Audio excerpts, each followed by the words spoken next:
Hello, BookTube. Welcome back to AusBooks, where I'm talking about random Australian books I own. And we have probably the most famous Australian author probably ever. We've built up to it.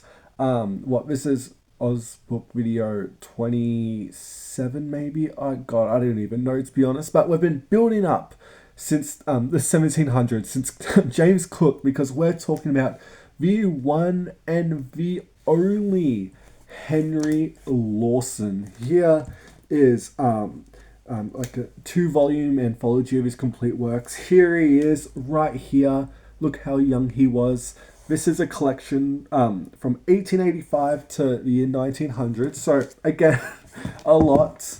And this is him as an older man, which is an even bigger volume.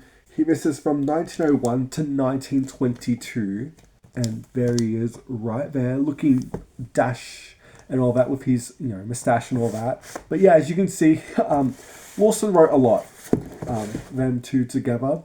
I don't even know how to start talking about Henry Lawson because there's literally so much to talk about. But I'll tell you a bit about his life because Lawson had an absolutely interesting life in a way that Banjo Patterson really kind of didn't for the most part, at least personally.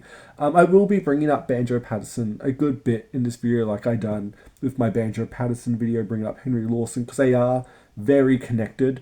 But we'll get to that when we get to it. So Henry Lawson was born in 1867. He was born in New South Wales, where all authors are born, and he was born in the goldfields. He was actually famously born in a tent. And growing up, he had a very rough childhood because the Lawson family moved around a lot to very, very rural areas of Australia. Lawson's father started off in the goldfields, but after he wasn't as successful as he wanted to be, he became a builder and carpenter, and he would, do some big buildings with, in the Blue Mountains and, some big railway stations. A lot of those buildings are still up, by the way, which is crazy to think.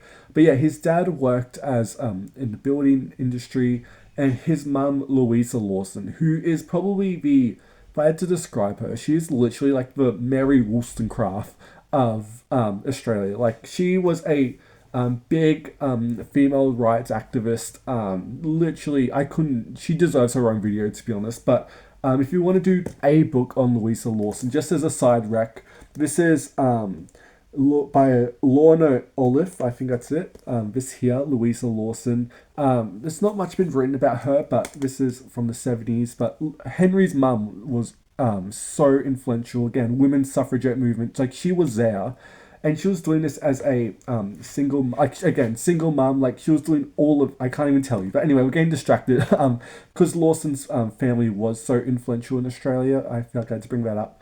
But Lawson, again, his childhood was rough. He was sick a lot of his childhood. By the age of 14, he was literally completely deaf because he had some ear infections growing up.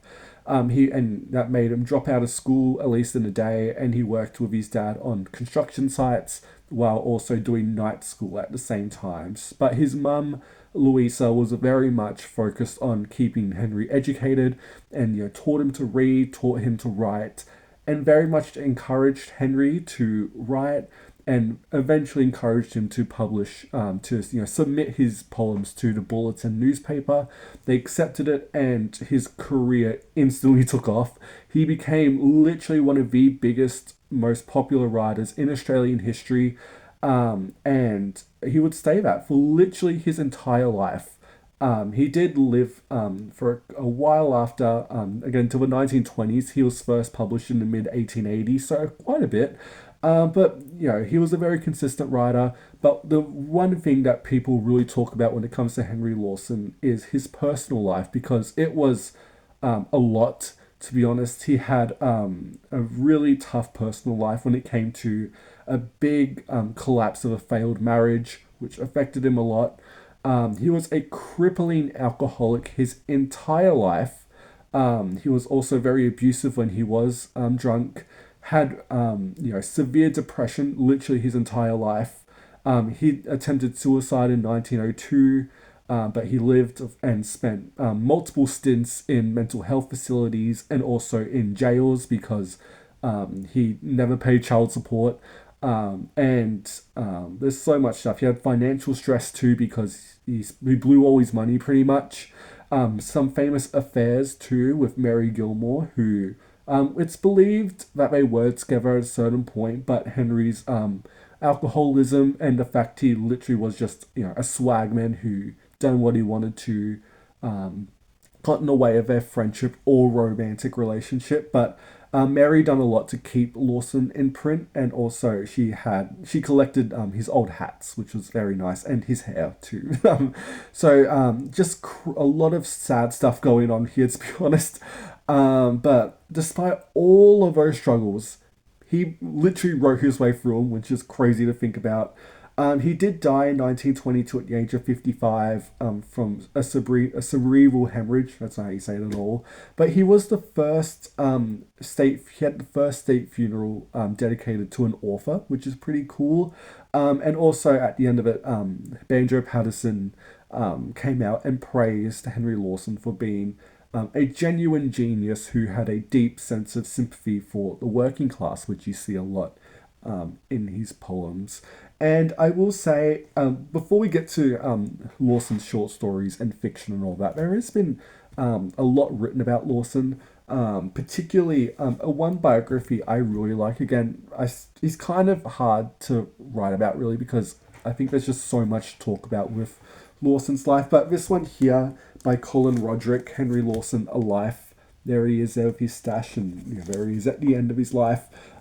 Is probably the best biography I've read of Lawson. He also tried to do his own autobiography and like a memoir of him growing up, but he never finished it.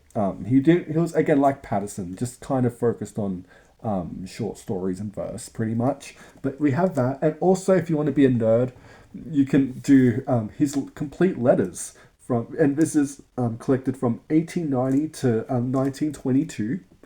There it is right now. A good chunk. He was a very interesting man, of course, is what I've been talking about. Very somber in a lot of ways when it came to. He was just a very emotional man at a lot of points. But when it comes to Lawson's fiction, his prose, how do I describe that? Well, it's bleak. It's not happy in the same way that Banjo Patterson was. Lawson focuses on the harsh realities of life, and they can be a bit bleak at times, but I think they're so beautifully done.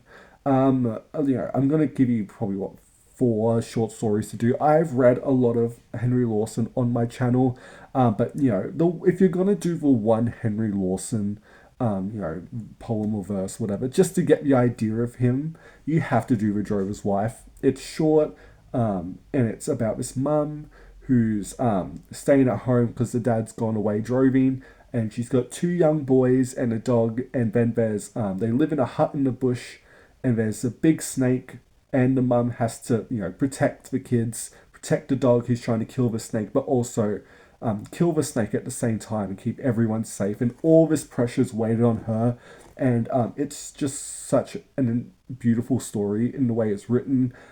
It's heartbreaking. It's beautiful. It's literally The Drover's Wife. The Union buries its dead. I've read that on this channel. It's iconic. You have to do that one.